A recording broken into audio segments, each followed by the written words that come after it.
Vermelhinho. Bom dia a todos, a todas.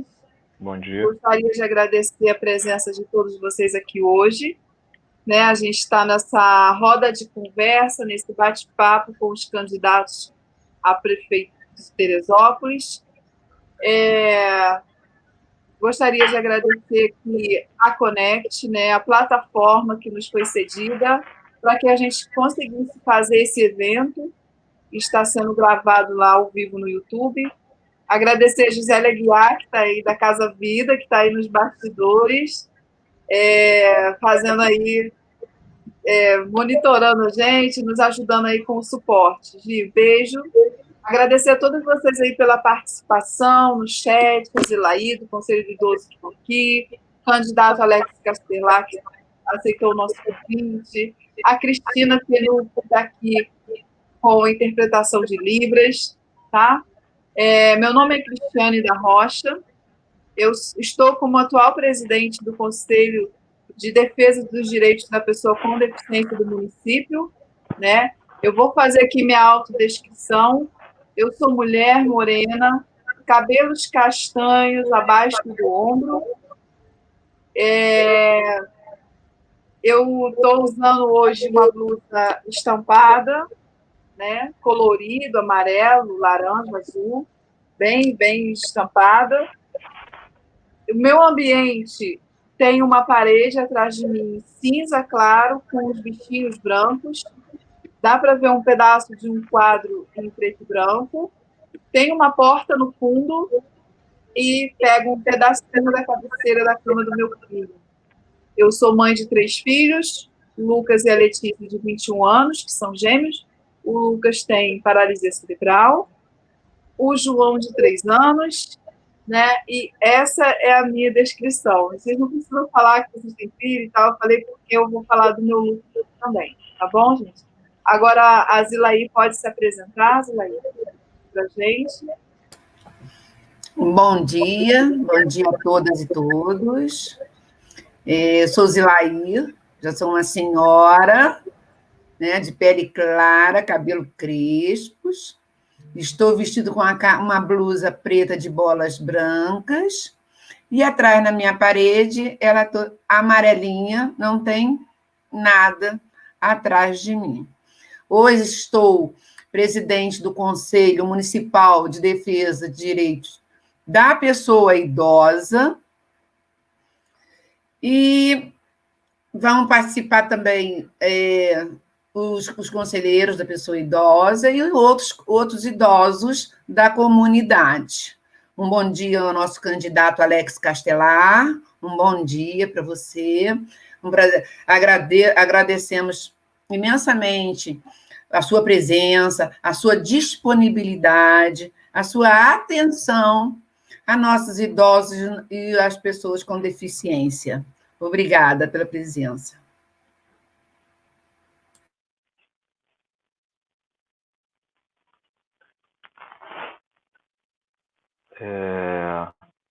Sou eu que falo agora, é isso? É porque eu fechei para a Cris falar, que ela que está fazendo a apresentação, aí ela não falou, mas é você sim. Pode falar, candidato. Depois a Cristina faz a apresentação dela. Primeiramente, bom dia. Obrigado pelo convite do conselho, dos conselhos, na verdade, Estou falando aqui de um conselho que agrega 2 temas importantes do Brasil, do mundo, da nossa cidade de Teresópolis. Meu nome é Alex Castelar, eu sou negro, cabelo curto, estou usando um óculos hoje preto, uma camisa preta com a palavra Cidade da Feira do Trabalho e da Esperança Vai Ter Voz, que é o slogan da minha campanha. Eu estou na minha casa, aqui atrás de mim tem uma parede clara com uma porta de madeira escura. Então, estou abrindo aqui e me colocando à disposição. Eu tenho 46 anos de idade, cheguei na cidade de Teresópolis aos 8 meses de idade, sou o filho mais velho de 3 irmãos, meus 2 irmãos nasceram aqui em Teresópolis. Tenho uma família grande na cidade, tenho 18 tios na cidade de Teresópolis, então a minha família aqui é bastante grande, muitos primos, tem primos até que eu não conheço, de tão grande que a minha família é. Tenho uma trajetória com essa cidade, eu comecei a minha vida estudantil aos 9 anos de idade. Pela primeira vez eu entrei na escola aos 9 anos de idade. Minha mãe e meu pai eram caseiros, moravam numa casa distante da escola, então eu tive muita dificuldade de entrar na escola. Mas entrei na escola pela primeira vez, na escola estadual Euclides da Cunha, aos 9 anos de idade. Lá eu fiz a primeira e a segunda série. Depois minha família foi morar em Niterói, e eu fiquei em Niterói dos 10 aos 14 anos de idade. E voltamos para Teresópolis quando eu tinha 14 anos de idade. E dos 14 até os 24, 25 anos de idade, eu continuei em Teresópolis. Terminei o ensino fundamental no Colégio Campos Sales, na Barra, e depois eu ingressei, na minha época era concurso público, eu ingressei via concurso público no Colégio Estadual Edmundo Bittencourt, onde estudei todo o ensino médio. No segundo ano do ensino médio, eu disputei, né, com um conjunto de amigos lá, o Grêmio do colégio, virei presidente do Grêmio. Um ano depois, no ano de 1993, eu fui fundador e o primeiro presidente da União Estudantil de Teresópolis, e de lá para cá eu fiz uma carreira na administração pública e na política brasileira, especialmente começando aqui pela política de Teresópolis. Liderando o movimento estudantil da cidade, eu fui, né, o líder de um movimento importante que garantiu aos estudantes da cidade o passe livre. Hoje, mais de 20 mil estudantes têm o direito ao passe livre na porta dos ônibus dessa cidade, por um direito que foi conquistado por nós naquela época, campanha em porta de prefeitura, lutando muito.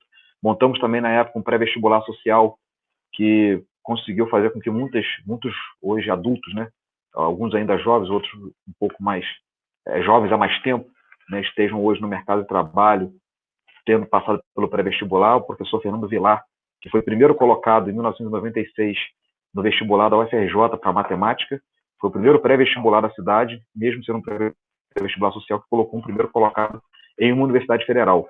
Hoje o professor Fernando Vilar é professor doutor da mesma universidade que estudou, é professor do Colégio de Aplicação da UFRJ, um dos responsáveis, inclusive, por toda a parte de vestibular da Universidade Federal do Rio de Janeiro, e outras pessoas que estão aqui na cidade hoje, o Rondinelli, que é professor de fisioterapia na Unifeso, foi aluno nosso, o atual presidente da OAB, Rodrigo, foi um aluno do nosso pré-vestibular. Enfim, tinha uma geração da década de 90 que lutou muito, né, por direito nessa cidade. Depois disso, eu acabei indo estudar no Rio de Janeiro, fui fazer faculdade de Direito e, posteriormente, Recursos Humanos na Universidade de Estácio de Sá. Lá também virei líder estudantil, fui presidente do DCE, de uma universidade de 600 mil alunos, a maior universidade da América Latina. E, a partir daí, eu fiz um movimento estudantil também no Rio de Janeiro, né, fui para a União Estadual dos Estudantes, União Nacional dos Estudantes, depois entrei para a vida pública, trabalhei no governo do Estado do Rio de Janeiro, Secretaria de Infância e Juventude, trabalhei no governo do Estado, fui idealizador da atual ainda, na exposição permanente que a Assembleia tem, fui idealizador do Parlamento Juvenil, que é o maior parlamento juvenil da América Latina, que todo ano mais de 1 milhão de estudantes das escolas públicas participam, né, e as cidades elegem seus parlamentares juvenis. Teresópolis já elegeu alguns parlamentares juvenis, hoje também existem muitos parlamentares juvenis que já se tornaram, inclusive, vereadores, passados por esse projeto da Assembleia Legislativa. E de lá eu fui ser chefe de gabinete de uma vereadora na cidade do Rio de Janeiro, depois chefe de gabinete novamente na Assembleia Legislativa, uma deputada estadual, chefe de gabinete em Brasília, e posteriormente secretário de governo na cidade de Teresópolis durante 4 meses, e depois secretário de Ciência, Tecnologia e Inovação na cidade de Nova Iguaçu, secretário interino de Educação. Então, esse é um pouco do meu currículo. Um pouco, um currículo bem grande. Tentei dar uma resumida. Digamos assim. Obrigada aí por se apresentar, passar aí seu currículo, né, a sua carreira de vida. Falta a Cristina, que está aqui na mesa com a gente, se apresentar, que ela está aí nos ajudando, nos auxiliando com a interpretação de Libras. Né? Pode se apresentar, Cris, por favor? Meu nome é Cristina, eu sou branca, tenho cabelo preto, à altura dos ombros, uso franjinha. Ao meu fundo tem uma cortina cinza clara. Eu sou pedagoga e trabalho na sala de recursos do município de Obrigada, Cris. Então, vamos dar continuidade aqui à nossa roda de conversa.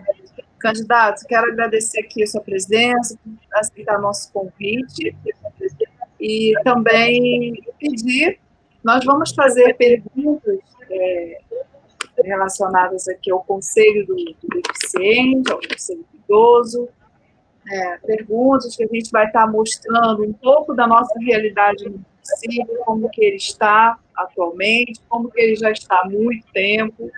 Então, gostaria de pedir ao seu candidato que, como nós temos um tempo curto, né, você fosse assim, muito preciso nas suas respostas, com o objetivo, tá? Não se alongando muito, a gente dá aí um tempo de 1 minuto até 2 para você dar uma resposta que a gente consiga entender também. Claro, claro. Tá bom?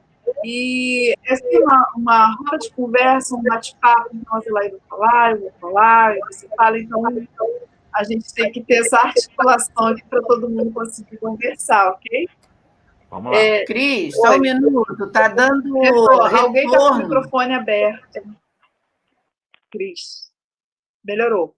E eu quero pedir a vocês que estão aqui participando com a gente, deixa seu like, se inscreva aqui no nosso canal do Conselho do Deficiente, porque a gente vai estar sempre trazendo assuntos atualizados, vai estar sempre fazendo lives sobre assuntos pertinentes, corriqueiros, que a gente vive no nosso dia a dia. Tá? Compartilhe essa live com quem você gostaria que assistisse, compartilhe com seus amigos, parentes. É um momento muito importante, um momento ímpar que nós estamos vivendo, a oportunidade de estar ouvindo os candidatos, né? Eu acho que a gente nunca fez algo parecido, estar ouvindo os candidatos à prefeitura. A pessoa que conseguir ganhar essa eleição vai estar lá por 4 anos governando o nosso município. Então, que a gente coloque responsabilidade no nosso voto, responsabilidade de quem vai estar lá, né? Aqui você pode ver se essa pessoa está mesmo preocupada, interessada com esse público do idoso, do deficiente e os demais, né? Aqui a gente consegue tirar uma base ouvindo os candidatos. Então, eu vou passar aqui para a Zilaí, para ela fazer a primeira pergunta ao candidato. Tá bom, Zilaí? Fica à vontade. Tá bom. Então, vamos lá. Vamos começar, então, pelo Conselho do Idoso. É claro que aqui o Conselho, nós estamos unidos aqui, Conselho do Idoso com o Conselho da Pessoa com Deficiência. Estamos trabalhando juntos, não é isso? Os 2 conselhos. Então, a pergunta que o idoso faz, às vezes, também pertence à pessoa com deficiência, né? Nosso município é totalmente carente de projetos para idosos, né? O idoso no nosso município, a maior parte aqui, tem uma grande quantidade de idosos no nosso município e totalmente esquecido. Então, eu queria saber do candidato se existe algum projeto que possa colocar esses idosos em ação, né? Porque eles estão totalmente isolados. Agora, com a pandemia, então, piorou mais ainda. Já não tinha, agora estão totalmente isolados. Existe algum um projeto ou um olhar assim para o lado do idoso?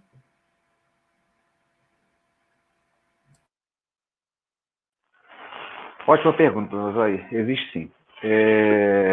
A gente tem hoje, pelos dados estatísticos do IBGE, pessoas acima de 65 anos de idade, que são acima de 60, na verdade, né? Que entram nessa faixa etária considerada idosos. Nós temos 92% das pessoas vivendo em área urbana e 7,5% vivendo em área rural. A senhora tem razão, e esse problema não é só do idoso, esse problema também é das crianças, esse problema também são dos adolescentes. A cidade tem muito pouca estrutura, né? Na verdade, do ponto de vista cultural, do ponto de vista desportivo, do ponto de vista de assistência social, de saúde. Então, esse é um problema. Falando especificamente aqui do idoso, por exemplo, tem um número aqui. Nós temos em Teresópolis um índice muito alto de pessoas que moram sozinhas, né? Teresópolis tem 17% de idosos que moram sozinhos, contra 16% na região do Rio de Janeiro, do estado do Rio de Janeiro, na região serrana 14%, no Brasil a média de 13% de pessoas que moram sozinhas. Então, esse, por exemplo, é um problema que a gente tem. Oi. Só um minutinho, interromper direitinho. Tira o seu fone para ver se melhora um pouquinho para a gente Eu vou ouvir. desconectar o fone e vou tentar falar pelo Isso, aparelho. para ver se melhora, que está arrastando numa blusa, alguma coisa assim. Vê se melhora. Seu microfone, você desativou. Desativou automaticamente. Vê se melhora o áudio agora. Melhorou bastante. Muito, muito obrigada. O Desculpa fone de aí. ouvido não estava... Bom, voltando aqui então à pergunta. Estava dizendo o seguinte, a gente tem um índice hoje, por exemplo, de idosos que moram sozinhos em Teresópolis, que é um índice maior do que o índice do estado do Brasil. Nós temos 17% de idosos que moram hoje sozinhos em Teresópolis, contra 16% no Rio de Janeiro, no estado do Rio de Janeiro, e a média de 14% da região serrana, e o Brasil são 13% de idosos que moram sozinhos. Esse é um problema que vem, agora a senhora falou sobre a pandemia, por exemplo, a depressão entre os idosos é uma coisa que cresce brutalmente, inclusive o nosso índice de suicídio cresceu muito, né, nesse período aí da pandemia, porque realmente as pessoas não precisam ser idosos, qualquer pessoa que tenha, né, enfim, uma vida muito segregada socialmente, ela vai ter, obviamente, alguns problemas e a depressão é um desses problemas. Então eu penso o seguinte, eu estou defendendo a ideia de que nós precisamos regionalizar a administração pública de Teresópolis. Não dá para você ter uma prefeitura que tome conta de uma cidade que territorialmente é 4 vezes o tamanho de Niterói, nós somos 4 vezes maior que a cidade de Niterói, em extensão territorial, e você ter só um centro administrativo da prefeitura para tomar conta de tudo isso. Eu defendo que a cidade tem que ser dividida em regiões, eu prego aqui que nós temos 9 regiões centrais nessa cidade, depois eu posso discorrer sobre elas, e cada região dessa, a nossa ideia é que a gente tenha uma casa de cultura, que eu acho que é um projeto que foi muito bem sucedido em Teresópolis, eu fui aluno da Casa de Cultura, que a gente possa ter vilas olímpicas, e eu estou propondo também, especificamente para os idosos, centros de convivência. Né? Existem algumas cidades que têm centros de convivência para os idosos, com programação como, por exemplo, o programa que eu implementei quando secretário de Ciência e Tecnologia na cidade de Nova Iguaçu, que ganhou o prêmio nacional e internacional, que é chamada Casa da Inovação, que é, por exemplo, um programa que você coloca os idosos, por exemplo, para aprender informática e ter acesso a esse novo mundo digital, que é um mundo que é muito interessante, mas também um mundo muito excludente. Então, esse é um programa que foi muito premiado, né? E nós temos essa escola de alunos que vão de 8 a 72 anos de idade. Então, esse centro de convivência, além, obviamente, de aula de informática, nós precisamos trabalhar também a questão da saúde das pessoas mais idosas, nós precisamos trabalhar a questão da acessibilidade das pessoas aos bens culturais, aos bens turísticos dessa cidade, e, obviamente, que valorizar a questão humana, né, dessas pessoas que contribuem durante a vida inteira na formação social e, quando chegam um determinado período da vida, né, muitas vezes se sentem excluídos do processo, até mesmo pela família. Então, a ideia do centro de convivência é que a gente tenha nessas regiões, em 9 regiões, e depois eu vou discorrer sobre elas, centros de convivência para que a gente possa ter ali realmente a participação efetiva dos idosos em atividades como oficinas de arte, oficinas de cultura, como disse aqui, informática, e também tratando de saúde e equipes multidisciplinares na área de psicologia, de medicina, de enfermagem, e um programa que eu estou propondo também é um programa interessante chamado Neto de Família, que é a ideia da gente pegar os jovens aí de 18 a 24 anos que precisam do primeiro emprego, capacitá-los para que eles possam acompanhar os idosos, por exemplo, na questão de medicamento, levá-los para o cinema, acompanhá-los em teatro, levar para atividades esportivas. Isso é uma maneira da gente dar emprego para os jovens de 18 a 24 anos e, ao mesmo tempo, também atuar diretamente na questão do idoso. Muito obrigada. Cris? Obrigada. Pois, Elaí, vamos lá. Vamos continuar aqui as perguntas. Gente, eu quero aqui agradecer a participação de vocês, não posso deixar de falar, né? Não. Nosso chat aqui, a Tânia Oliveira, obrigada, Tânia, vou fazer sua pergunta agora, Michele Mota, Leda Bione, a gente está aqui com o Conselho do Deficiente, Conselho do Idoso, Conselho da Mulher participando, né? Irineu, bem-vindos todos, Simone Portela, Lia, todo mundo aqui participando, mandando as suas perguntas. E vamos lá, uma pergunta relacionada à saúde, candidato, que para a pessoa com deficiência está bem precário, né, pela falta aí de concurso público, a gente está com uma defasagem no quadro de médicos para atendimento, todas as profissões que a gente precisa para atendimento da pessoa com deficiência, está uma lacuna, né? Um fazendo mais do que deveria, porque a gente está sem esse concurso aí na cidade, mas isso é outra pergunta. A pergunta aqui da Tânia Oliveira, Tem pessoas com deficiência e que também fazem tratamento oncológico. Infelizmente, esses pacientes precisam sair da cidade para o tratamento de radioterapia, o exame PET-scan. Como resolver isso, né? Esse deslocamento que a gente precisa fazer, não só o deficiente, como o idoso também, que são pacientes oncológicos,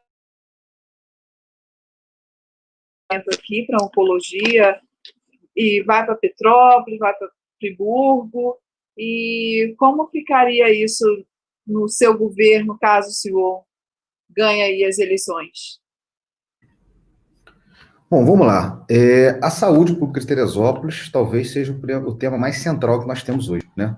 A saúde pública de Teresópolis existe, dos últimos 15 ou 20 anos, um desmonte completo do que é a saúde pública de Teresópolis. Vocês terem noção, a gente precisa ter em Teresópolis aproximadamente 420 leitos. Nós temos hoje 200 leitos, e mesmo 200 e poucos leitos aí, e mesmo assim isso não é uma coisa muito clara, porque essas informações não são tão transparentes assim.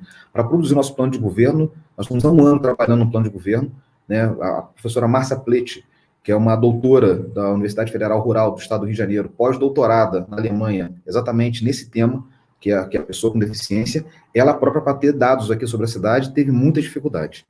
Quero falar sobre a questão da oncologia, e aí estendo para outras áreas também, é o seguinte: Teresópolis, eu defendo meu plano de governo, que a gente tem um hospital municipal.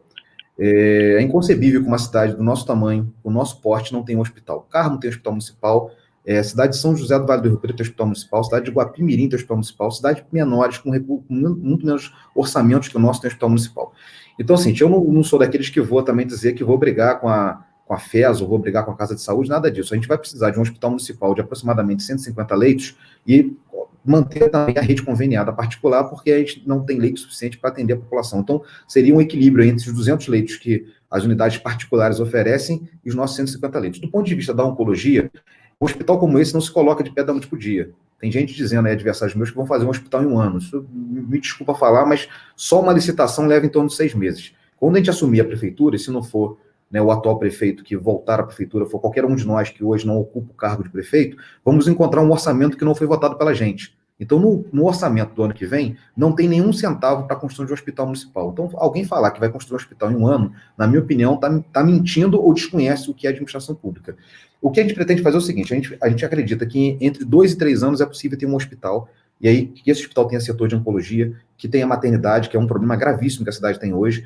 E, enquanto isso, nós precisamos reestruturar e montar um programa realmente que dê assistência às pessoas que precisam buscar saúde fora de Teresópolis, como Petrópolis ou Rio de Janeiro. Realmente, a estrutura hoje de mobilidade para essas pessoas é muito precária. Eu sei das pessoas que saem daqui às 7 horas da manhã, às vezes voltam 11 horas, voltam 10 horas da noite, sem alimentação, com vans muito precárias ou com carros muito precários. É tudo sempre um improviso muito grande. As pessoas ficam ali, às vezes, numa sensação de que está pedindo um favor, uma coisa que é obrigação. Então, a gente tem que ter um programa estruturado. Tem que ter um programa estruturado. A gente tem muitos trabalhadores, por exemplo, da área escolar, que ficaram desempregados no transporte escolar, porque as escolas estão fechadas nesse momento. Então, essas pessoas podiam ser ressignificadas. A gente podia pegar essas estruturas todas de van, remunerar essas pessoas para isso e colocá-las à disposição exatamente dos pacientes que precisam buscar tratamento fora. E ter toda uma estrutura de remuneração, no sentido de um apoio remuneratório, para que as pessoas possam se alimentar, para que as pessoas possam ter uma assistência básica. Porque eu sei da dificuldade, eu já passei por isso com a minha mãe,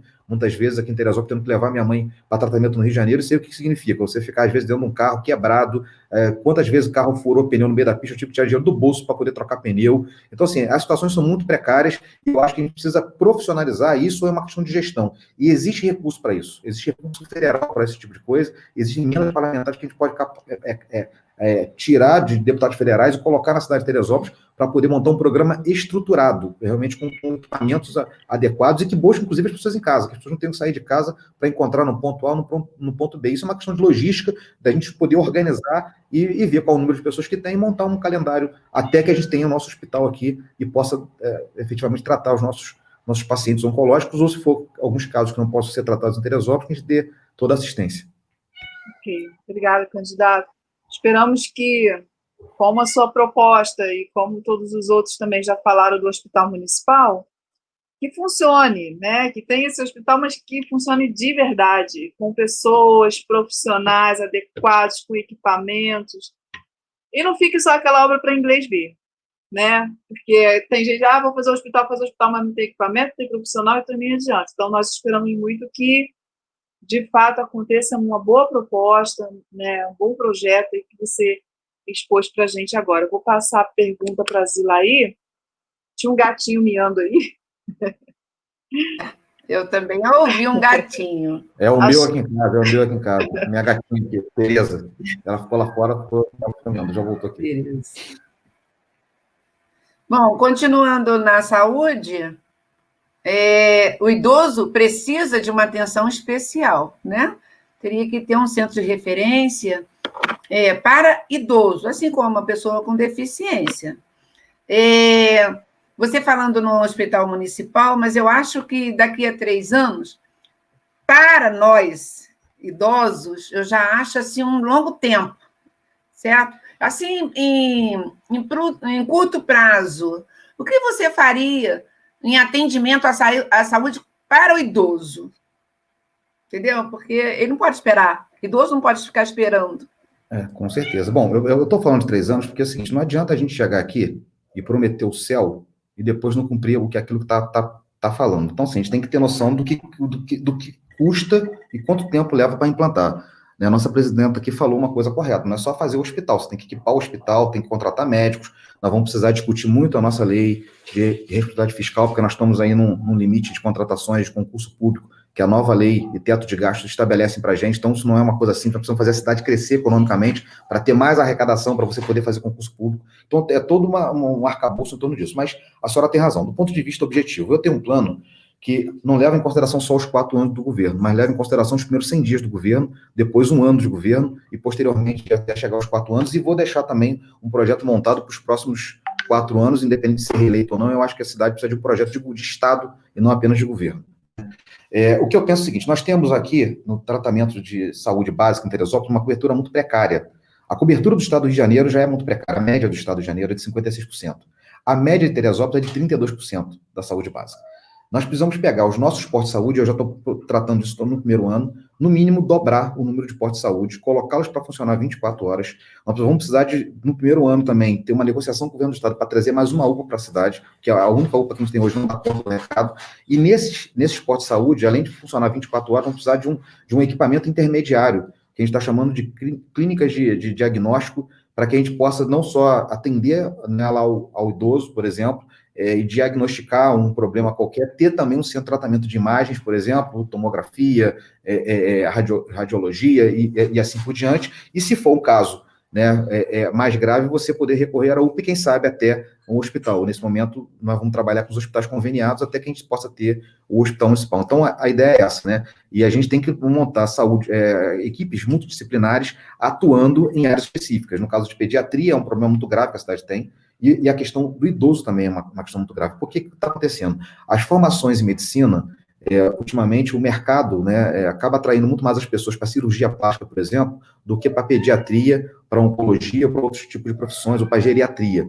Então, eu tenho também um programa de bolsas, né, que a gente vai estabelecer para estudantes de Teresópolis que possam passar na faculdade de medicina, ou em Teresópolis, ou até mesmo fora de Teresópolis, e que a gente possa dar uma direcionada, dizer, olha, aqui a gente tem condições de financiar a sua bolsa de estudo, para que você possa fazer medicina, mas nós vamos precisar de gente formada em áreas específicas da saúde pública, para que a gente possa atender. E as pessoas que acham que tiverem vocação para a saúde pública, entrarem nesse setor. Ao mesmo tempo, nós vamos precisar trabalhar com programas, como foi o caso do Mais Médicos, que acabou, né, sendo extinto e transformado hoje em outro programa pelo governo federal, atrair também médicos de fora para ajudar nessa estrutura e ter uma atuação. E a partir disso é ter um diagnóstico correto. Então, de um diagnóstico, quantas pessoas idosas nós temos por região, por bairro, o que essas pessoas precisam efetivamente do ponto de vista de saúde, e eu pretendo, já no primeiro ano, atuar diretamente para tentar, o máximo possível, acabar com as filas de atendimento e com as filas de exames, porque isso é um problema grave. As pessoas, às vezes, com coisas que rapidamente poderiam ser resolvidas, acabam se agravando por falta de atendimento,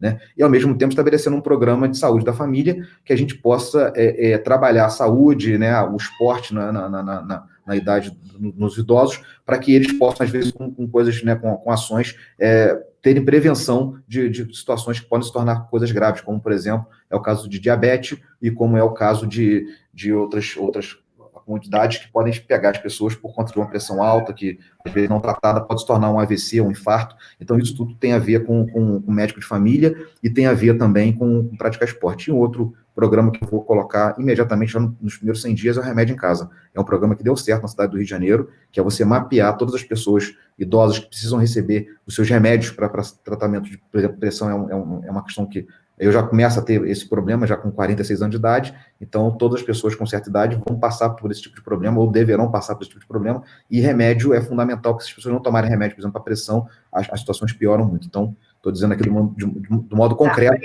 Obrigada. Candidato, vamos lá, a próxima pergunta. Mas, assim, eu vou te pedir com muito carinho. Para ser mais rápido, né? Desculpa. Não, mais breve. Mais breve? Falar rápido, você já fala rápido, mas assim, mais breve nas respostas, que a gente tem muitas perguntas. Claro, tá bom? Senão a gente não vai conseguir fazer tudo. Vou botar a hora passa. Um reloginho aqui contando aqui para mim, que melhor aqui. Tá, vai ter 1 minuto para responder, tá bom? Vou tentar. Vamos lá. Falando de saúde deficiente, né? Nós temos aqui o CAPS de Teresópolis, que atende a população inteira. Nós temos, nesse momento aqui, um psiquiatra para que atenda toda a população. Crianças, adolescentes, adultos. O doutor Carlos Eduardo fica ali sobrecarregado. Né? Essa é a situação do CAPS, que atende a pessoa com deficiência mental, ela atende a pessoa com depressão, e por aí vai, vários outros casos, né? E a pergunta aqui é da Mônica, que fez para a gente, né?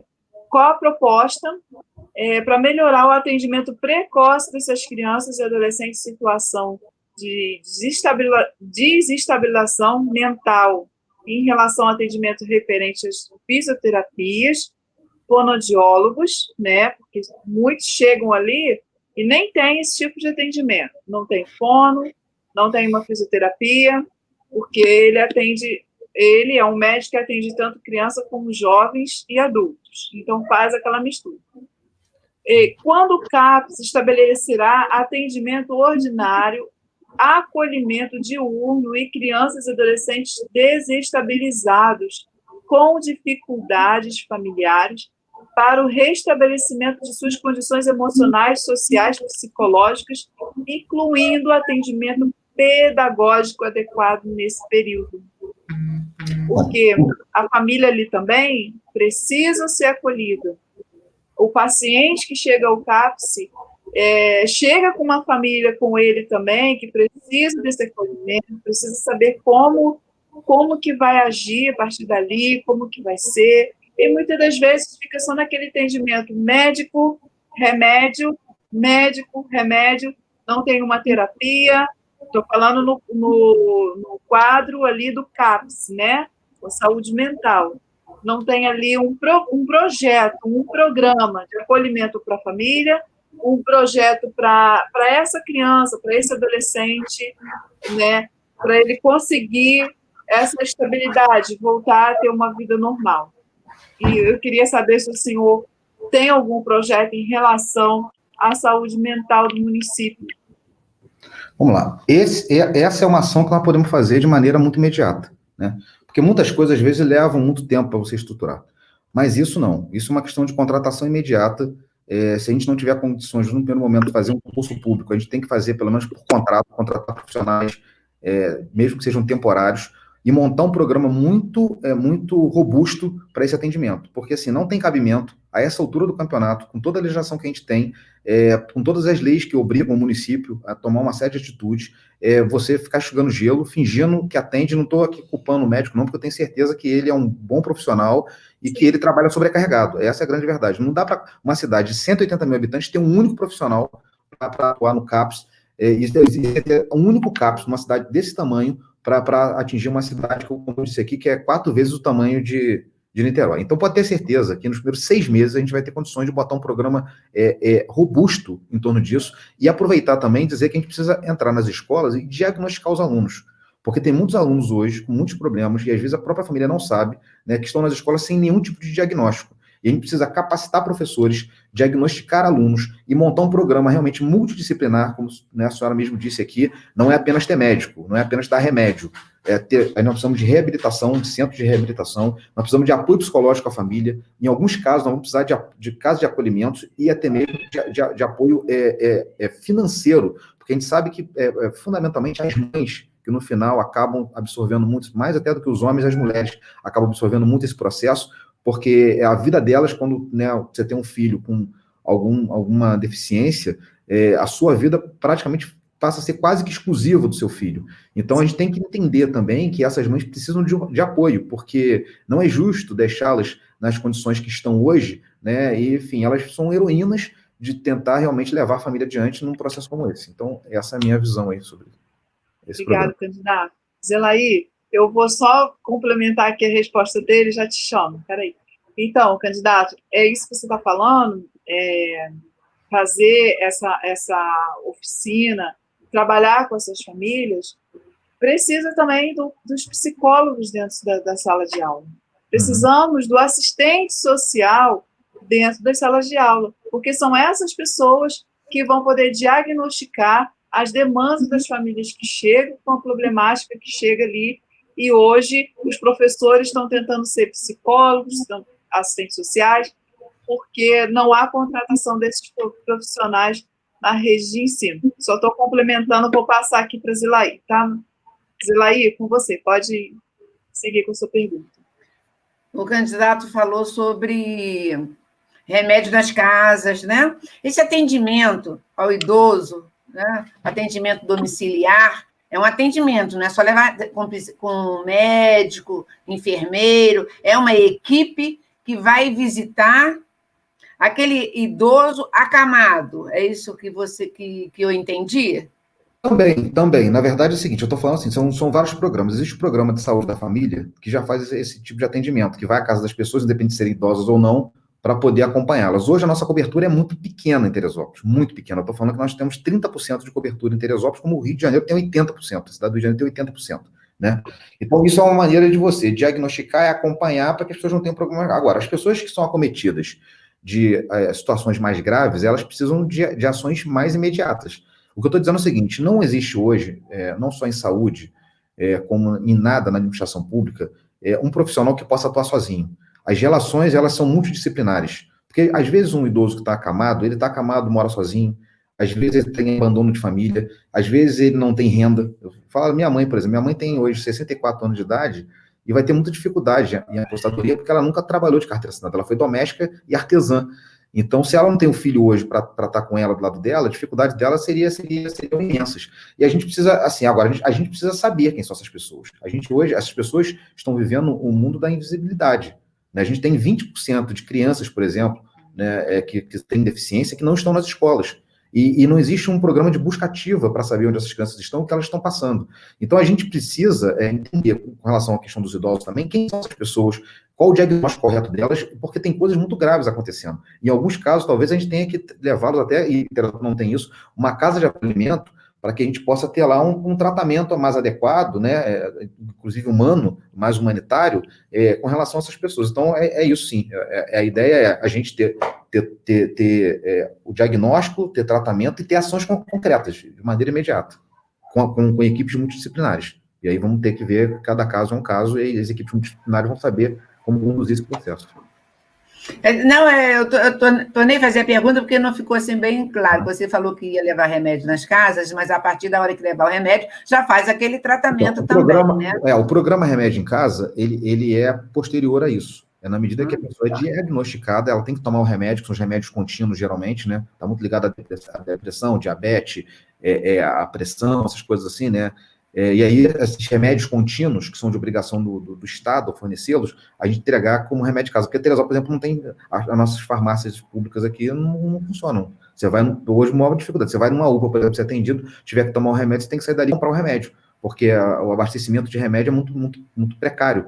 E a gente não tem uma farmácia popular, por exemplo, para poder entregar remédio à população. Então, a gente precisa dar remédio. A população mais idosa, ela não pode esperar. Não é uma dorzinha que deu na coluna que você pode esperar mais 1 ou 2 dias. Às vezes, uma falta de remédio pode levar para uma situação muito grave.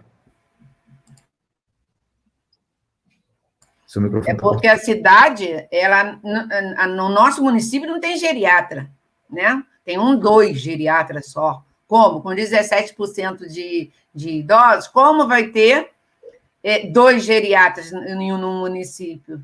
Não é verdade? Eu acho que a gente tem que dar uma olhada nessa e realmente formar equipes do jeito que você está falando. Vamos formar uma equipe de profissionais. Obrigada, candidato. Só dei uma festa.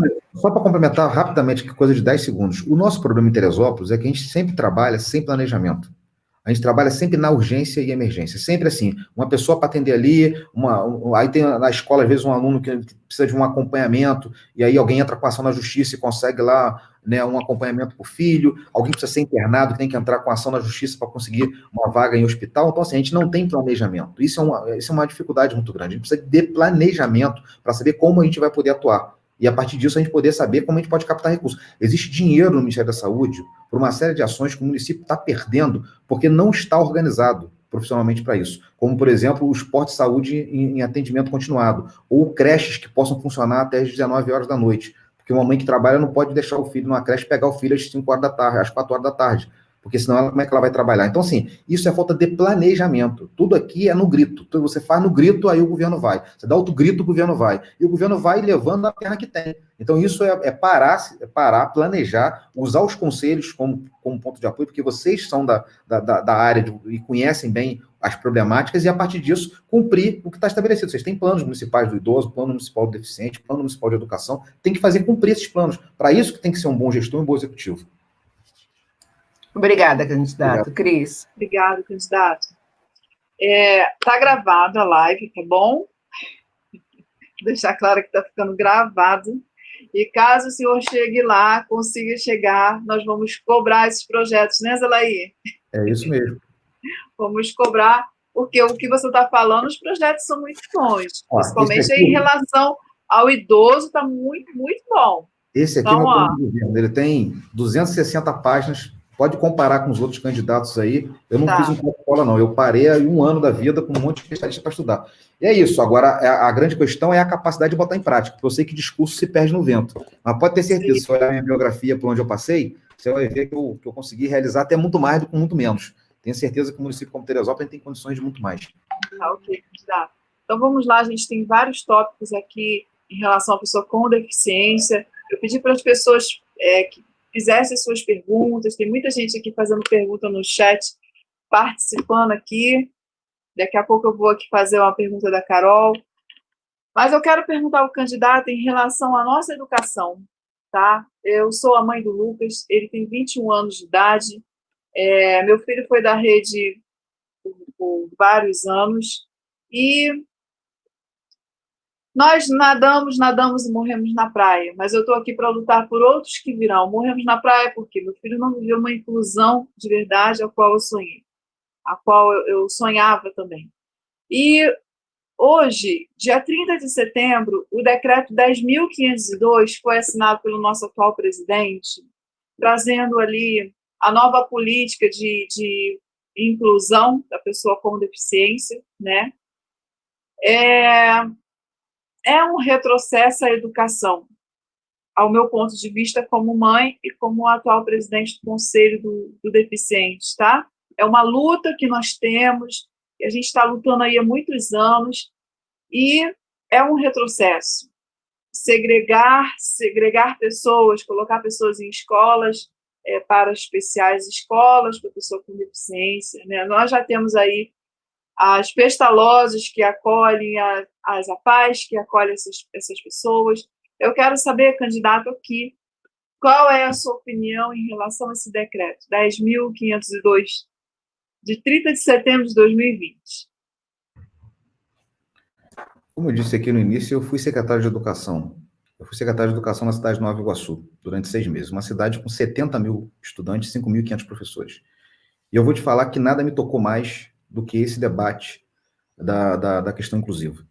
Porque essa é uma questão, por exemplo, que as escolas particulares, de modo geral, não têm nenhuma estrutura e nenhuma política, com raríssimas exceções, para receber esses alunos.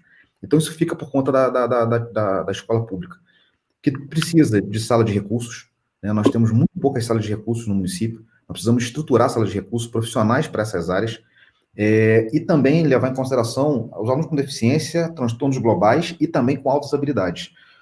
E isso tem que ser feito, eu sou totalmente contrário ao decreto do presidente, porque esse dá um passo atrás. A gente já passou por essa fase, já houve experiências no Brasil de você criar núcleos especializados para esse tipo de atendimento, ou para esse tipo de educação, e esses núcleos não deram certo. Eu, na Casa de Inovação, por exemplo, eu falei que é a escola lá de informática, que eu fui o idealizador, o nosso maior benefício lá, assim, mais nos deixa alegre, é que 10% das nossas vagas são para alunos com deficiência. E os alunos que mais dão resultado são os alunos autistas. Porque os alunos autistas, por exemplo, colocados na informática, eles são geniais. Porque como eles têm essa questão de uma visão assim, muito centrada, né, em determinado assunto, eles adoram informática, por exemplo, e em informática eles desenvolvem muitas habilidades, e os pais veem essa evolução na escola. Então, como disse aqui, nada hoje no mundo que a gente está vivendo pode ser feito por um único ângulo. A gente tem que tentar entender as experiências que deram certo em outras cidades.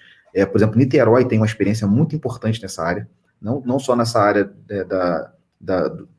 dos alunos com deficiência, mas, por exemplo, em equipamentos paralímpicos, que eu defendo, por exemplo, para Teresópolis, a gente ter aqui, por exemplo, esportes paralímpicos, para a gente poder mobilizar a cidade, acessibilidade em calçadas. Mas voltando com relação à educação, eu acho que a gente precisa criar, e eu vou criar no meu governo, uma subsecretaria especializada, né, direcionada, com recurso e com gente para poder botar de pé esse programa. Porque eu acho que se a gente tiver, no final do nosso governo, por exemplo, a marca da cidade mais inclusiva do ponto de vista da educação do Brasil, essa é uma marca que nunca mais tiram da gente, e pode ter certeza que isso vai ser importante para atrair novos investimentos, empresas, porque as pessoas no mundo hoje querem investir em cidades que são sustentáveis. E uma cidade sustentável tem que levar em consideração, por exemplo, essa questão. Mas a gente precisa fazer realmente um choque de gestão, uma revolução na educação para mudar essa estrutura e dar apoio a quem está na ponta. Porque os professores hoje passam dificuldades muito grandes. Se alguém tinha alguma dúvida disso, olha o que está sendo essa pandemia. Os alunos dentro de casa, os pais estão com dificuldade de segurar 2, 3 alunos dentro de casa. Imagina um professor segurando 40, 50 alunos com deficiência, sem nenhuma, às vezes, estrutura para ter, não foram treinados, não passaram por isso na faculdade, para serem capacitados para esse tipo de apoio. Então, nós estamos precisando de profissionais, como você disse aqui, assistente social, de enfermeiro, de acompanhante, né, de estrutura realmente na escola, e trabalhar todo mundo junto. Na verdade, a gente tem que viver uma sociedade onde todos possam ser iguais, de verdade, a gente dê condições, claro, tratando diferentes, né, de maneira diferente, porque a gente tem, né, pessoas que precisam, né, de determinado tipo de apoio, mas todo mundo no mesmo ambiente de convivência, porque é isso que cria a riqueza. A riqueza é a diversidade. Quanto mais uma sociedade tiver diversidade, quanto mais a escola pública tiver isso, melhor teremos uma sociedade. Verdade. Na verdade, candidato, essa divisão especial na educação, ela já existe, a gente precisa realmente de mais investimento na educação, porque já tem pessoas lá dentro que querem fazer, querem trabalhar, mas a gente precisa do investimento, né, do executivo aí na educação, em colocar professores ali formados para estar fazendo essa mediação e não o cuidador.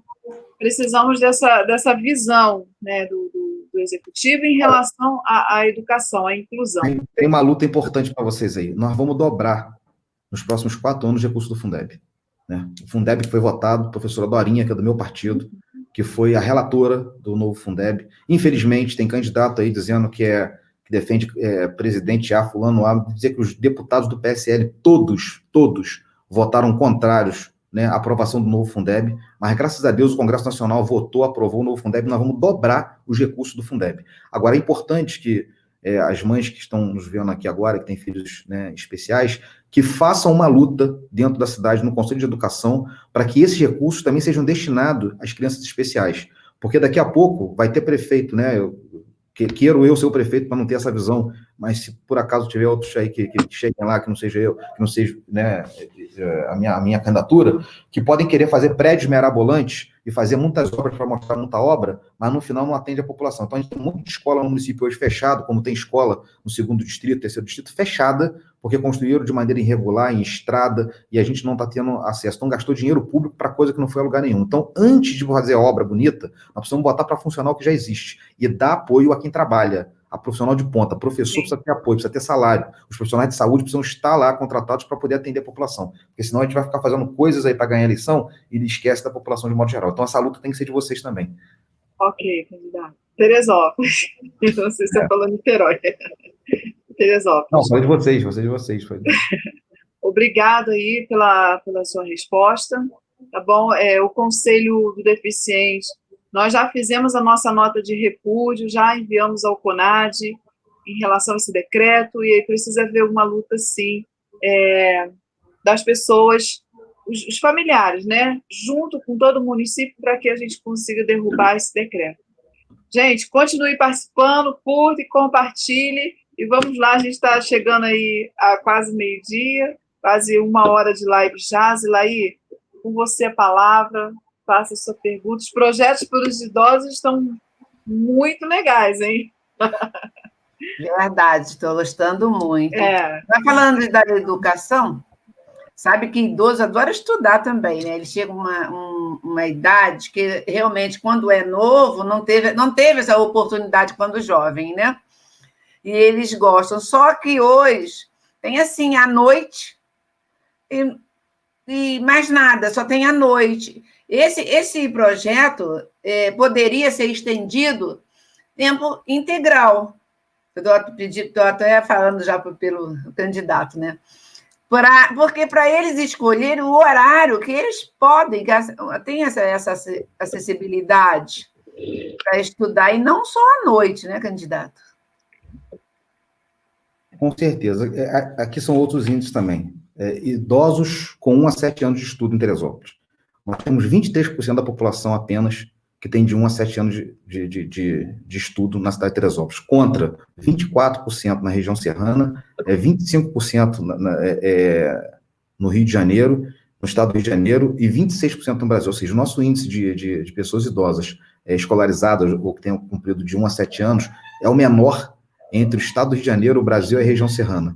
Então, a gente precisa abrir as escolas e também atender aos idosos. Nós precisamos botar as escolas para funcionar finais de semana, à noite, trabalhar com as instituições religiosas. Eu sou daqueles que diz que tem que separar Estado de religião, eu acho importante, mas a gente tem que levar em consideração que as igrejas, às vezes, cumprem papéis importantes do ponto de vista social. Um deles é a leitura, porque muitas escolas dominicais estão, nos finais de semana, lá, ensinando o idoso a ler e escrever, para que o idoso que quer ler a Bíblia possa aprender a ler e escrever, e esse tipo de programa tem que ter apoio, ao mesmo tempo criando bolsas, né, para os mais jovens, para poderem estar lá, porque tem muitos jovens aí formados hoje em pedagogia, com 24 anos, 18 anos, 19 anos, que estão sem emprego, e a gente pode criar programas até temporários para poder fazer esse centro de convivência. E a Casa de Inovação, que foi um programa que eu disse aqui, que criei em Nova Iguaçu, que hoje nós temos 8 unidades, e formando nesse momento 5.000 alunos, que o maior sucesso da Casa de Inovação são os mais novinhos, com 9 anos de idade, 8 anos de idade, fazendo programação lá, montando game, montando aplicativo, e também os idosos que vão para lá. E eu vou dizer uma coisa para a senhora, tem turma lá que era para fazer só 6 meses, quer ficar mais 1 ano, 2 anos, eu até falei, vai virar faculdade, porque não é só pelo estudo em si, mas é pela convivência também. As pessoas querem um espaço de convivência, de troca de saber. E a coisa que eu acho mais bacana é quando você coloca lá, como eu já tive, uma garota de 16 anos de idade, estagiária, dando aula para uma pessoa de 80 anos de idade, ou um aluno de 72 anos de idade fazendo robótica junto com um garoto de 12 anos de idade. É um negócio, assim, diferenciado. Entendeu? Então, a gente tem que... como dizer, a diversidade, ela é uma coisa fundamental nesse jogo. A gente tem que botar as pessoas para se conectar, né? A gente está vivendo uma sociedade muito individualista, por isso que a depressão... Isso é inclusão, né, candidato? Isso é uma inclusão. Não é à toa que a depressão é a doença que mais cresce no mundo. As pessoas estão muito isoladas de tudo. A gente está vivendo aqui na internet, todo isolado de tudo. Então, pode ter certeza que essa área, tanto da escola como também da universidade, né, para aqueles que querem estudar, a gente criar programas aí. Eles têm uma vontade muito grande de aprender. Muito grande. Não, e de ensinar, porque eles têm muito conhecimento também para ensinar, tem um conhecimento de vida, às vezes. Não, com certeza, é troca de experiência, né? Prático, que é fabuloso, e essa troca é extraordinária. Troca de experiência, eles têm vontade de ensinar, eles têm vontade de aprender, e nós temos que aproveitar essa oportunidade, né? Obrigada, candidato. Por nada. Obrigada, candidato. O pessoal está aqui participando, a Tânia tem perguntas aqui relacionadas ao que você falou antes, da Carol. Você estava falando sobre o remédio em casa, o pessoal achou bem interessante, né? E a Carol Rocha está aqui perguntando, nessa questão da mobilidade reduzida, Existem vários problemas. Se essa pessoa passa mal em casa, por exemplo, o corpo de bombeiro não entra para socorrer. Pede para levar até a rua, e isso é verdade. A pessoa, a idosa principalmente aí, ou a pessoa com deficiência, que mora sozinha também, se passar mal, eles pedem que você coloque na calçada, na rua, porque eles não entram dentro de casa, né? Isso é algo que tem que ser visto. Tem outras perguntas aqui. A Tânia está falando, a Isabel falando que as professoras que fazem os deveres dos alunos, mas isso porque não é um professor mediador, é um cuidador, tá? Ele tem uma visão diferente de um mediador, de um cuidador. Então, a Simone está falando que nós precisamos, sim, derrubar esse decreto. A Lia está agradecendo a oportunidade de estar participando dessa live, está gostando aí das suas propostas, né? E as pessoas participando com a gente aqui o tempo todo. Candidato, a minha pergunta agora vai agora em relação à saúde. Presidente, só uma questão. Tem como compartilhar o link? Porque tem pessoas me mandando mensagem aqui pedindo compartilhar para poder assistir. Tem sim. Eu vou mandar lá para Verônica. É Verônica. Isso, obrigado. Vou mandar para ela aqui. Em relação à educação, desculpa aqui que eu me perdi um pouquinho. Em relação aqui à educação, não, à saúde da pessoa com deficiência, né? Quando chega a criança nasce nesse lar, nessa família, essa família não tem estrutura para lidar com essa situação naquele momento. Então, a gente não vê um acolhimento do município. Por exemplo, ontem nós fomos numa reunião com o setor de viatura da Secretaria de Saúde. E foi uma reunião até muito boa. Fomos com um grupo de mães que estavam tendo algumas reclamações sobre o transporte, crianças que descem para o Rio. Então, assim, tem uma desestrutura em acolhimento do município em relação a essa pessoa. Por quê? São mães que vão lá, algumas, tá? Não são todas, algumas que chegam com um bebezinho de colo e que ela não sabe nem dizer que o filho tem uma deficiência. Então, o setor de viatura não sabe que aquela criança é deficiente. Aí bota em qualquer carro, porque não houve um diálogo. Então, assim, não tem esse acolhimento, a gente não vê esse acolhimento do município. As famílias precisam de clínicas, de reabilitação e habilitação dessas pessoas com deficiência. Nós não temos, tudo é no particular, tudo é pago. Quem tem atendimento pelo SUS 15 minutos de fisioterapia, que não adianta, as mães sempre reclamam, 15 minutos para uma criança, um adolescente que está dando escoliose, é nada. 15 minutos de fisioterapia para uma pessoa que precisa de uma fisioterapia no método Bovot avançado, como que fica? Então, assim, são marginalizados, sim, esquecidos, não são acolhidos. Os pais precisam de atendimento psicológico, porque nas clínicas particulares tem esse tipo de atendimento, esse acolhimento à família, principalmente os pais de crianças autistas, adolescentes, adultos. É muito difícil a gente conseguir conviver com isso tudo, e a gente vê que o município não tem esse tipo de acolhimento para a família da pessoa com deficiência, nem em relação à clínica, nem em relação a um psicólogo ou um médico ali para te ajudar naquele momento. Eu queria saber se existe algum projeto do candidato em relação a essa situação de invisibilidade que a gente tem no município no momento. Presidente, primeiro dizer o seguinte, né? O seu depoimento é exatamente o contrário do que dizem as propagandas oficiais. As propagandas oficiais vendem uma cidade que, às vezes, eu tenho a impressão que eu estou vendo o Campo do Jordão à minha frente, eu estou vendo Gramado. A gente sabe que essa não é a realidade. A cidade real não é essa cidade que é pregada na propaganda oficial. As dificuldades em Teresópolis são gigantescas e as prioridades, na minha opinião, elas estão equivocadas. Eu não estou aqui para ficar falando mal de candidato A, de candidato B, denegrir o prefeito, falar isso, falar aquilo, porque eu acho que isso não vai levar ninguém a lugar nenhum. A gente tem que fazer uma política que a gente possa apresentar as nossas propostas. Mas eu quero dizer que eu sou candidato exatamente por entender algumas realidades e ter vivido algumas delas. Não vivi essa realidade, porque eu nunca tive uma pessoa, né, com deficiência na minha família, mas vivi outras realidades que vão nesse caminho. O que eu acho é o seguinte, a senhora está falando aqui e falou da questão do atendimento. A gente, por exemplo, em Teresópolis não tem SAMU. Essa é uma reivindicação, por exemplo, que até os profissionais do Corpo de Bombeiro dizem, como que Teresópolis não tem um SAMU, por exemplo, para você poder fazer atendimento às pessoas que naquele momento têm algum tipo de problema como esse em casa. E a burocratização da legislação brasileira é uma coisa horrorosa. A lei diz que você só pode atender a pessoa se estiver fora de casa. Você pega a pessoa, eu já tive caso assim, a pessoa passa mal, assim, bota a pessoa para fora e diz que a pessoa passou mal na rua. E aí chega lá e atende. Se você estiver dentro de casa, não te atende. Então, assim, você não é cidadão porque você está na rua dentro de casa. E o dever e o direito de todo profissional, seja de saúde ou o corpo de bombeiro, no caso como esse, se ele tiver um SAMU, é atender as pessoas. Não existe esse negócio de você tá passando mal dentro de casa, eu não vou te atender, porque se eu botar para fora, porque é todo um planejamento que não dá certo, que no final quem sofre com isso é aquela pessoa que está precisando do atendimento naquele momento, né? Então isso, na minha opinião, é insanidade. A gente tem um pouquinho de humanidade, entender o seguinte, ser humano está muito acima de regra. A lei ela tem que funcionar para dar direitos, para dar igualdade, mas não para cercear o cidadão de ter direito àquilo que é nosso, que é a saúde pública. Por outro lado, a senhora está falando uma coisa que é o seguinte, sabe, na minha opinião, por que deu errado a integração do transporte de Teresópolis? Porque todo mundo que planejou aquele processo nunca andou de ônibus. Então esse é um problema. Não adianta eu sentar com a melhor das boas vontades, montar o melhor plano de governo, se eu não trouxer para dentro da prefeitura, do jogo da prefeitura, quem efetivamente conhece a realidade.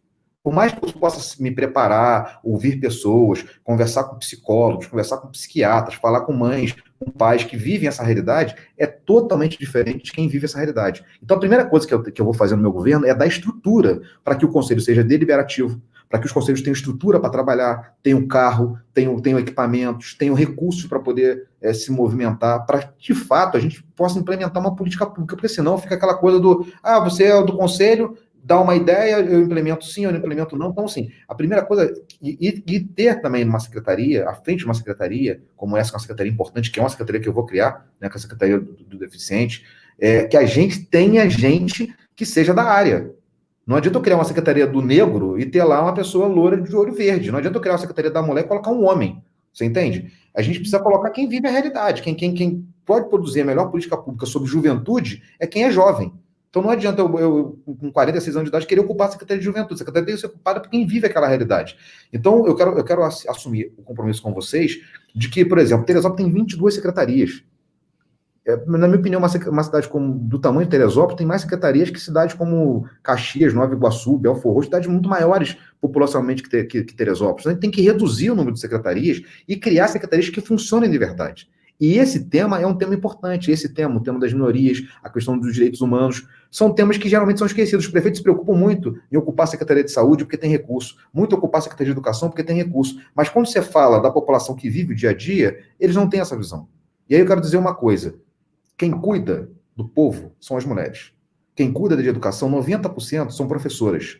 Quem cuida de assistência social, que está lidando com o povo, são professoras. Mas quando a gente olha o jogo do poder, olha para a Câmara de Vereadores de Teresópolis. Você tem uma única mulher hoje como vereadora. Olha para o jogo do poder agora. O empresariado da cidade, todos maciçamente compostos por homens. Então, são pessoas que não conhecem a realidade da maior parte da população, que são mulheres, que são negros, que são pobres, que são pessoas que têm filhos com deficiência e que vivem realmente à margem e à sorte de tudo que acontece na vida e vão sobrevivendo como brasileiros. Vão sobrevivendo na raça, na disposição e no carinho e no amor que tem pela sua família e pelos seus filhos. Então pode ter certeza que a gente tem programas sim, eu já falei de alguns deles aqui.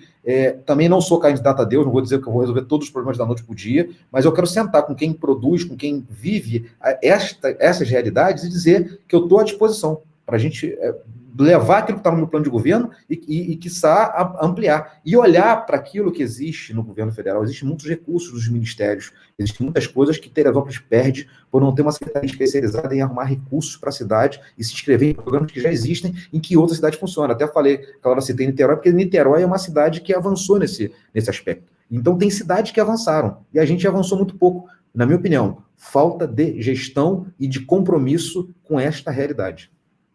Sim. Muito obrigada, candidato. Gostei aí da Secretaria para Pessoas com Deficiência, Secretaria de Acessibilidade, seja o que for, mas a gente precisa dessa representatividade dentro do Executivo aí e esse apoio de vocês. Zelaí, é com você, sua pergunta. Poderia ser uma secretaria com acessibilidade, Não, que aí o idoso Sim, também pode com Secretaria de fazer, né? certeza. Acessibilidade, que o idoso Com também certeza. seria Falei deficiente incluído. aqui, mas estou citando também, claro, claro.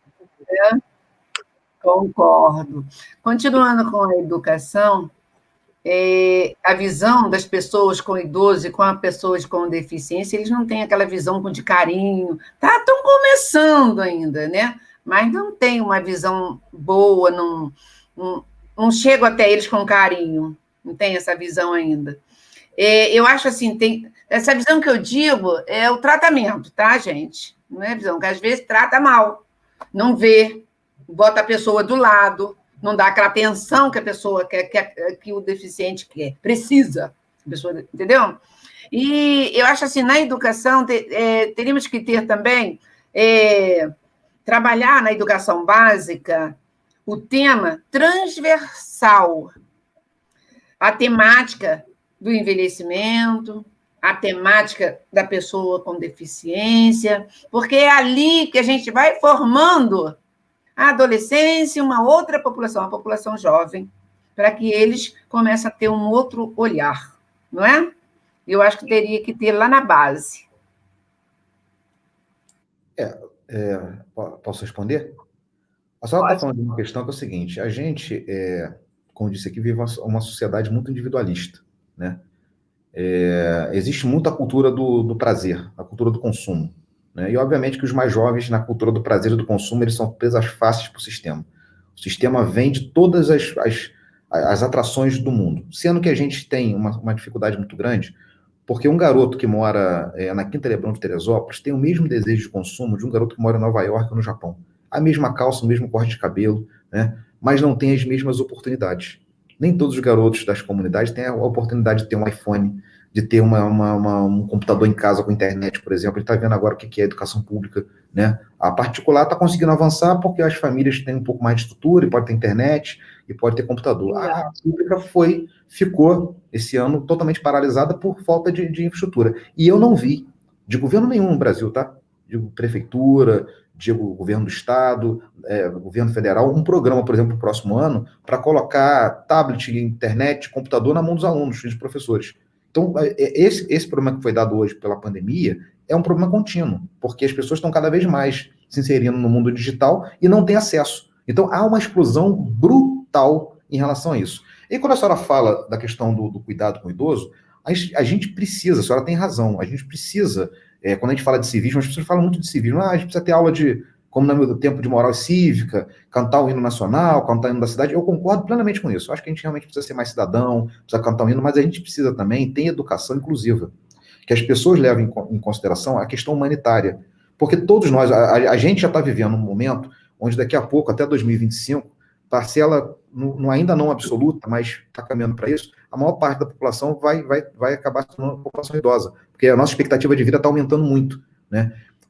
Com a medicina, com os remédios, enfim, com prática de esporte, com uma série de coisas, a nossa atividade está aumentando muito. E as pessoas já não se aposentam mais com 65 anos de idade. Tem gente com 70 anos de idade aí extremamente ativa, com 80 anos de idade extremamente ativa, mas realmente há um preconceito muito grande. A gente viu agora o que foi essa pandemia, né, de gente dizendo, não, a gente tem que salvar aqui os mais novos. Eu vi até ministro aí falar um negócio desse, vi presidente fazer esse tipo de discurso. Não, a gente tem que salvar os mais novos, porque infelizmente essa doença acomete aos mais velhos, como se as pessoas pudessem ser descartadas. Como se minha mãe pudesse ser descartada, minha avó pudesse ser descartada, ou daqui a pouco eu, que nos próximos 20 anos vou estar nessa faixa etária também. Então, assim, se a gente não cuidar realmente de construir uma cidade, né, e uma nação que a gente leve em consideração a relação humana, a gente vai o tempo todo construir tudo em cima dessa lógica, e aí é o reflexo da nossa cidade.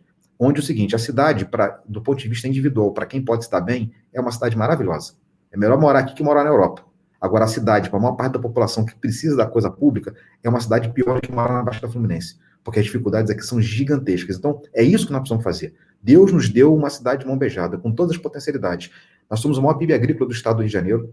Nós somos uma cidade turística, nós temos a maior empresa de informática do estado. Os 3 maiores vetores econômicos do mundo estão em Teresópolis. E essa cidade é pobre. Sabe por quê? Porque todo mundo conjuga tudo em torno dos seus próprios interesses. Em torno, muitas vezes, dos donos da cidade que querem a cidade para si. E esquecem do que é a realidade da população. E essa população mais marginalizada já tem a dificuldade até da sobrevivência. Imagina ter voz para lutar pela política. Então é isso que nós precisamos fazer. Nós precisamos dar voz a todo mundo e colocar todo mundo nesse jogo. Porque é isso que vai fazer uma sociedade mais igualitária e uma sociedade melhor para se viver. E isso é o que o mundo sustentável, qualquer cidade no mundo sustentável, prega e vai gerar qualidade de vida, mais segurança. E a questão efetiva, nós somos seres humanos. A gente não viveu para ser máquina, para ser robô, para estar bancarizado, o professor hoje trabalhar 8 horas por dia, dando aula para 40 alunos numa escola, sai da aula em outra escola, o médico fazendo a mesma coisa, todo mundo trabalhando 24 horas para no final ter um pouco de dinheiro para poder sobreviver. A relação humana tem que ser outra. A gente tem que pregar uma coisa, e eu acho que é importante, o Gustavo Buarque falou isso uma vez, e ele foi um pouco até meio achincalhado para falar isso, mas a Constituição brasileira deveria ter uma palavra lá dizendo felicidade. A felicidade tem que ser uma prerrogativa constitucional. Todo governante deveria trabalhar em função disso, porque a gente tem interesses diferentes, realidade diferente, e a gente tem que ser contemplado. Porque eu acho que quando o ser humano entender isso, a gente vai ver uma sociedade melhor. Obrigada, candidato. Eu só queria falar aqui que a Márcia Bastos, aqui do Conselho do Idoso, ela botou assim: o candidato me surpreendeu com suas propostas inovadoras e coerentes. Estou passando isso para você, tá? Quero dizer a ela que isso tudo não é uma questão só da minha cabeça, né? É um conjunto de pessoas. Ninguém faz nada na vida sozinho. Foi um conjunto de amigos e pessoas de Teresópolis que me ajudaram a construir, e vocês próprios, porque de vez em quando eu paro para escutar, para ler documentos, e vocês ajudaram a construir isso. Eu sou, na verdade, a porta-voz de um projeto que não é meu. Tá, obrigada. Obrigada, candidato. Vamos falar agora um pouquinho sobre acessibilidade. A gente já está aí a hora avançando, e agradecer aqui de novo a Connect, né, que nos cedeu aí a plataforma para que a gente conseguisse fazer essa live, para estar sendo transmitida ao vivo para o YouTube, o Brasil inteiro assistir, né, para todo mundo ver as propostas do governo do município de Teresópolis, em relação à pessoa com deficiência e o idoso. E a nossa pergunta agora, candidato, vai ser sobre acessibilidade, né? Tem uma pessoa que fala, o Irineu, né? O Irineu, ele é um... O Irineu faz parte do Conselho do Deficiente, né? Estou tentando ler aqui. Tá falando. Ele está perguntando se no seu governo o deficiente cadeirante vai ter acesso ao seu gabinete, tendo em vista que a prefeitura não tem acesso para a pessoa com deficiência, não tem acessibilidade, né? Mas vou englobar essa pergunta aqui em relação, uma pergunta aqui do Davi Penha, emendada do Irineu. Em relação à acessibilidade física, visual e auditiva, quais são as propostas para minimizarmos a exclusão e conseguirmos ampliar a convivência dessas pessoas em lugares comuns, parques, lojas, supermercados e instituições? Eu não faço só uma pergunta, eu dou uma emenda na fala. Por quê? Não temos acesso para as pessoas surdas, não temos libras, nós não temos acesso às lojas no centro da cidade. Eu estou falando a nível de centro de cidade, não estou nem falando do interior. No interior, então, nem se fala. As pessoas não conseguem comprar um remédio, não conseguem estacionar o seu carro com dignidade, porque tem sempre alguém usufruindo da vaga do deficiente. Uma pessoa surda não consegue chegar no hospital e ter um atendimento digno se ela não estiver acompanhada de um familiar ou pessoa que conheça para falar libras, e por aí vai. Então, assim, o deficiente, ele encontra diversas barreiras de acessibilidade, inacessibilidade, até dentro da sua própria casa, porque a gente sabe que muitos deficientes não têm nenhum banheiro digno dentro da sua residência, que a maior parte dessas pessoas estão nas periferias do município. Então, candidato, assim, é um público muito invisível. É muito triste a gente andar na cidade, você não vê ninguém agora com pandemia, não tem ninguém que use máscara invisível para mostrar a boca para aqueles que fazem leitura labial. Então, assim, você vê que essas pessoas com deficiência, elas são vistas como estrangeiros dentro da sua pátria. Estrangeiro, porque se eu não falo inglês e eu viajo para os Estados Unidos e eu não falo nada em inglês, como que eu vou me sentir? Eu vou me sentir excluída. eu não vou me sentir bem, eu não vou estar feliz, porque eu não entendo nada do que eles estão falando. E é assim que a pessoa com deficiência se sente, quando ela chega no hospital, ela não consegue um atendimento, porque não tem ninguém que fale Libras. Quando ela chega numa farmácia para comprar um remédio, ela não consegue subir com a cadeira de rodas. Quando ela, dentro da sua casa, ela quer tomar um banho e ela não consegue, porque o banheiro dela é precário demais, ela não consegue se movimentar com a cadeira, e por aí vai. São inúmeras barreiras encontradas no nosso dia a dia, e que a gente vê que os governantes não enxergam ou não querem enxergar. Somos invisíveis, tanto para o Poder Executivo, tanto como para a sociedade. Mas, como eu falei aqui na live anterior, se hierarquicamente lá em cima você não estiver vendo essas pessoas, você estiver visualizando isso aí, fica complicado da sociedade também cumprir o seu papel, né, para ter acessibilidade para todo mundo. Então, eu quero saber se tem algum projeto, principalmente no que tange a falar que a cidade é um ponto turístico, que a cidade tem que ser isso, aquilo, outro. Então, antes de ser um ponto turístico, a gente tem que ter acesso para todos.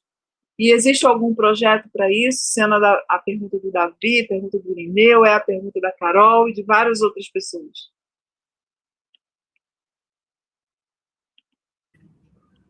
Olha, você acabou de falar de muitas coisas aqui. Falei muito. Importante eu estar ouvindo isso tudo. Não é importante ouvir isso tudo, porque é o seguinte, a gente que vai para a vida pública tem que ter a capacidade de ouvir as pessoas. Porque, como disse aqui, eu não sou candidato a Deus, né? Eu não posso saber tudo o tempo todo, mas é importante ouvir as pessoas para ter sensibilidade Como eu disse, eu acho que se a gente terminar o nosso mandato nos próximos 4 anos com uma marca da cidade mais inclusiva do Brasil, mais do que muito de outra marca que as pessoas perseguem, seria uma marca, assim, um legado. Se eu conseguir entregar uma cidade assim, eu vou dizer que eu vou ter cumprido um legado muito importante. Mas não é fácil, não é uma coisa, como eu disse aqui, que vai acontecer da noite para o dia, mas é muito possível. É mais possível isso do que tantas outras coisas que as pessoas estão falando por aí, estão tratando. Por quê? Porque é uma questão de decisão política. Todas as coisas que você me falou aqui agora são questões que nós, que estamos na política, precisamos nos reeducar. Porque essa é a verdade. Você falou agora a questão da máscara, eu nunca tinha parado para pensar sobre isso, né? Que usar uma máscara transparente, por exemplo, seria... Você pode ter certeza que a partir de agora eu vou procurar uma máscara transparente para poder avançar, né? Para me corrigir. Porque a gente, às vezes, não tem realmente essa sensibilidade. Como eu disse, quem não vive a realidade não tem essa sensibilidade, né? Mas eu estou aberto a entender tudo isso e ser exemplo.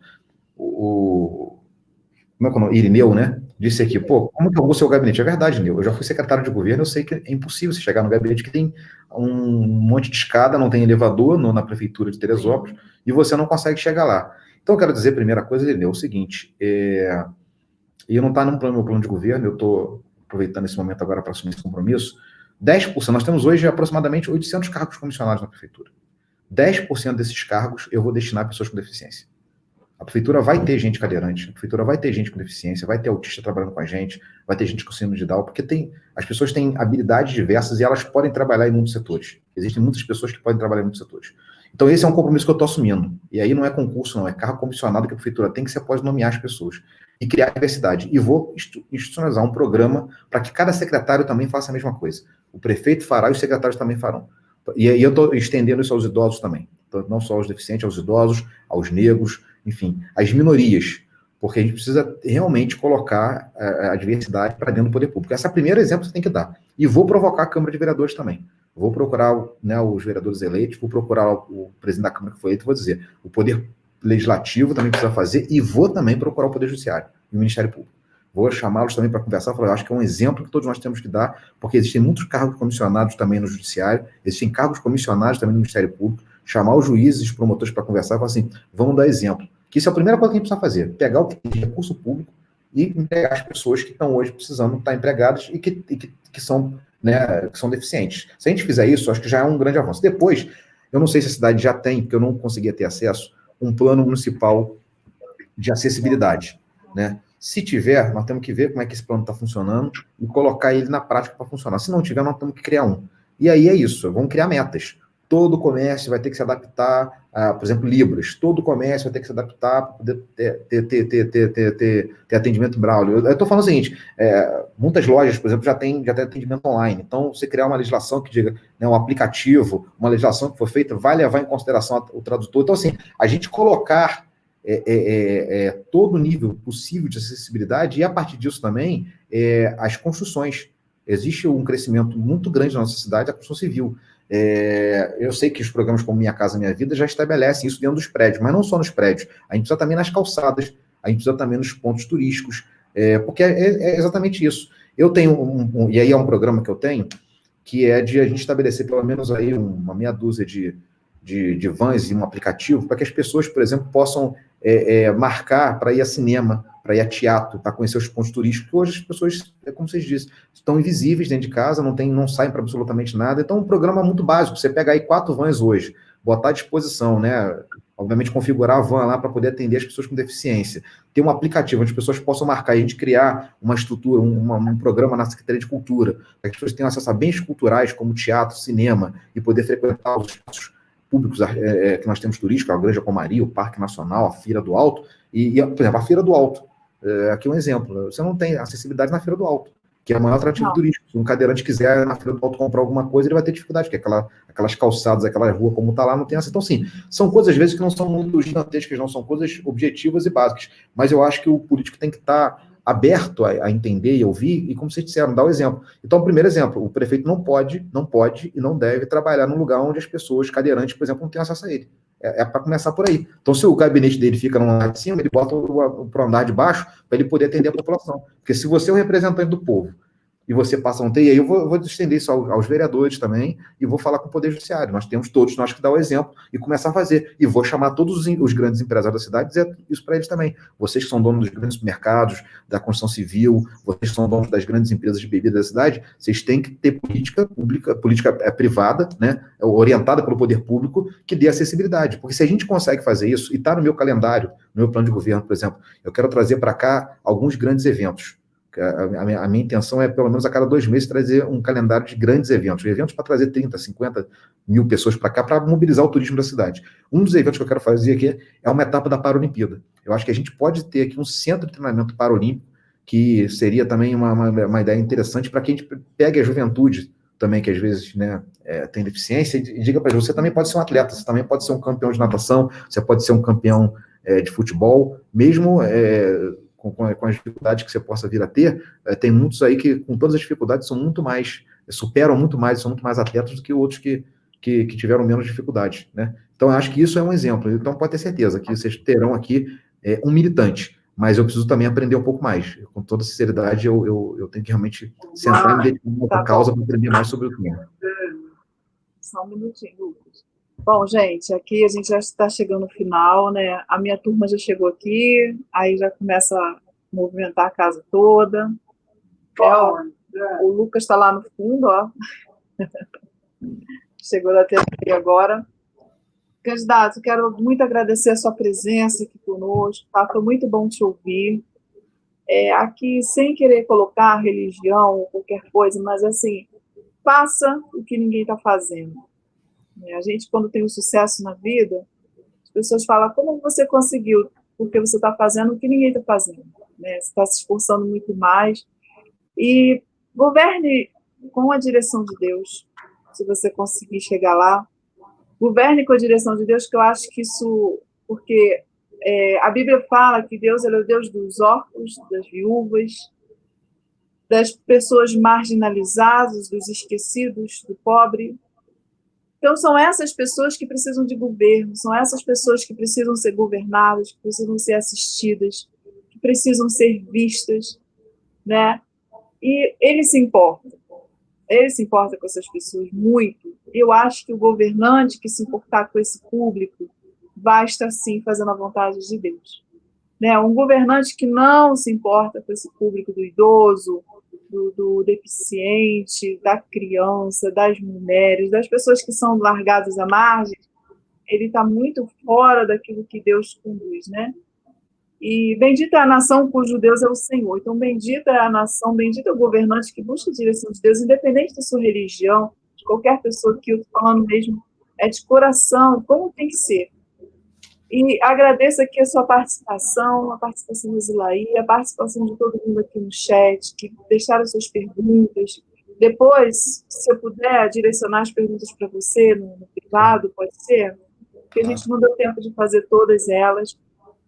Você falou aí dos Jogos Paralímpicos, candidato anterior, a gente falou sobre o JOPEX, então a gente pode continuar esses assuntos aqui, tá bom? Agradecer a Cris por estar aqui com a gente, aí, fazendo a tradução, e a todos vocês que tiveram a Connect de novo, a nossa plataforma, a Casa Vida, né, a Gisele aí da Casa Vida que está dando suporte para a gente, que ninguém está vendo, e agradeço a participação de todos vocês nessa roda de conversa, que foi muito boa, né, Zilaí? Foi muito gostosa o bate-papo aqui, foi muito bom ouvir o candidato.